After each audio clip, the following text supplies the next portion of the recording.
Video na no? Video na eh.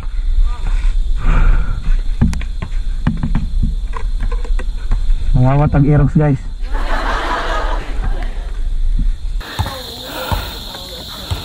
Alright guys, test drive taning hindi mayabi tara. Test drive taning Aerox guys.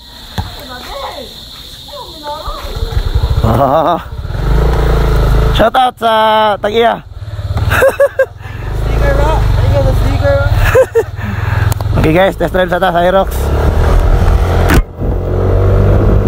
First impression, mararagya pag NMAX. Shout out day kay Boss Frank ang Tag-iya sa Aerox. Dako kayo siya ng motor guys, sobrang lapad niya.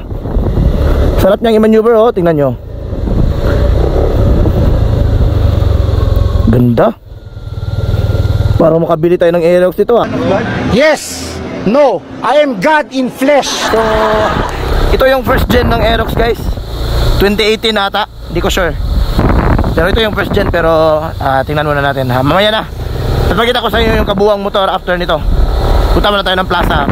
First impression lang kumbaga. So again, first impression natin, sobrang laki niya i-drive. Nimble, super nimble niyang i-drive oh, tingnan nyo. Yun oh. Powerful din, napakalakas ng harangkada. Oh. Pero chill lang tayo guys. So yun, pangalawa na notice ko sa motor na to is ang gaan niya i-drive. Kaya nga, nimble nga eh. Ang gaan niyang i-drive. Pangatlo, super comfortable niya. At pangapat, which is yung nagustuhan ko, ang laki ng storage space nito. Parang NMAX din. Sa bagay, NMAX is Yamaha. Ito, Yamaha din to. Parang brother lang. Punta tayo sa plaza guys.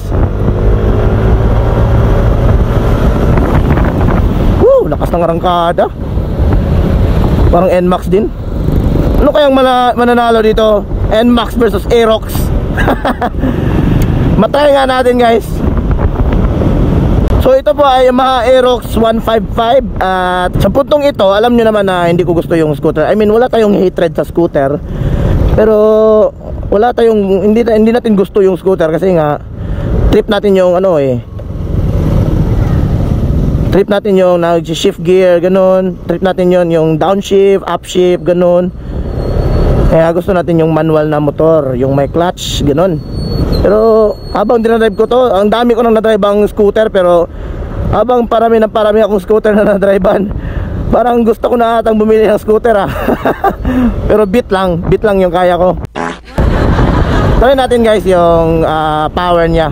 Matry lang natin yung power. Pero hindi natin isasagad kasi hindi naman din sa atin eh. Buti nga pinayagan tayo ng may-ari na review tong motor to. Hindi ito isa full review ha, parang semi-review lang na first impression. Ito, try natin.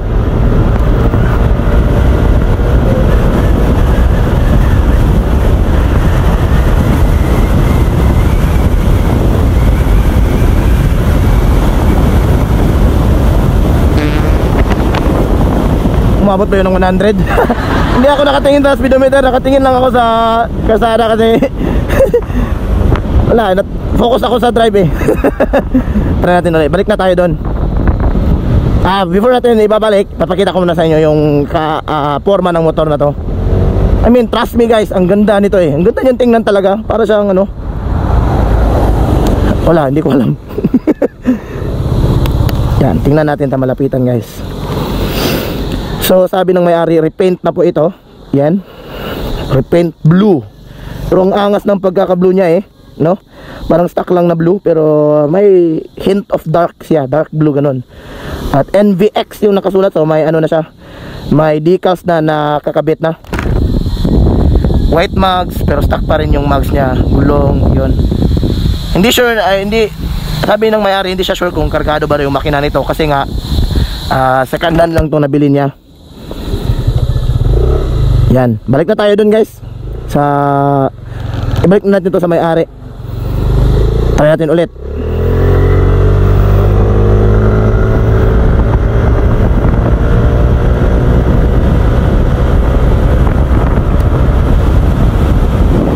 Woo! Ang dali niyang abutin yung 80. based on my experience guys sa pagdadrive nito, parang nakapanggilid ito.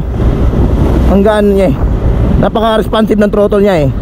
So parang nakapanggilid to, yung magaan na bola, kaya yun super responsive niya.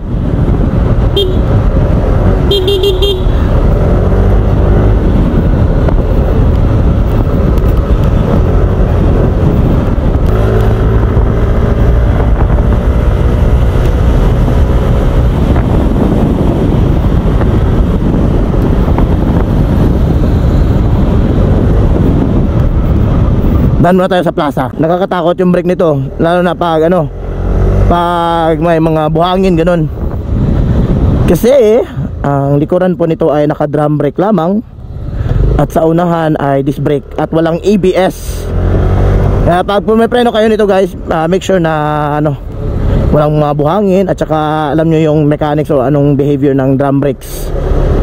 Dapat alam nyo yon para iwas aksidente na ganyan nito, yung may curve, may kurbada, tapos yan, huwag nyong pihitin ang brake ng talagang malakas, kasi nako, tatapon ka talaga ng motor na to.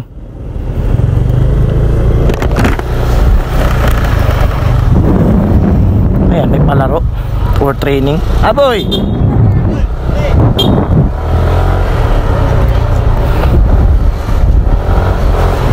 Ano guys, iuwi na natin itong motor na to.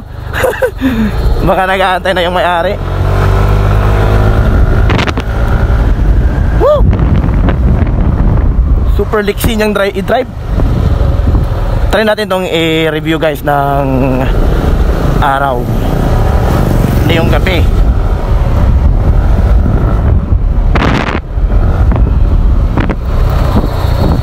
Banking, joke lang. Go! Ito na talaga guys, iuwi na natin to. Again, huge shoutout sa may-ari nito, si Boss Frank. I don't think guys ha, pero parang single to siya. Pag single kayo, search nyo na lang sa Facebook, Frank Chandler Abella. Sa mga babae na nagbabalak, baka single si Boss Frank. Yan o, nag-aaway na yung mga aso. Search nyo sa Facebook. Kung hindi single guys, wag na kayo magtangka kung hindi single. Baka lang naman single. Tara, iuwi na natin to.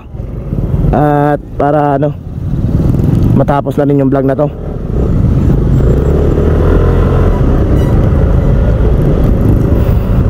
Yun guys, pag nagustuhan nyo yung video na to, paki-like, comment, subscribe, and follow my Facebook page, Lavender Creed. To more ano, contents na magagawa natin, more motorcycle na i-review. Manifesting yan.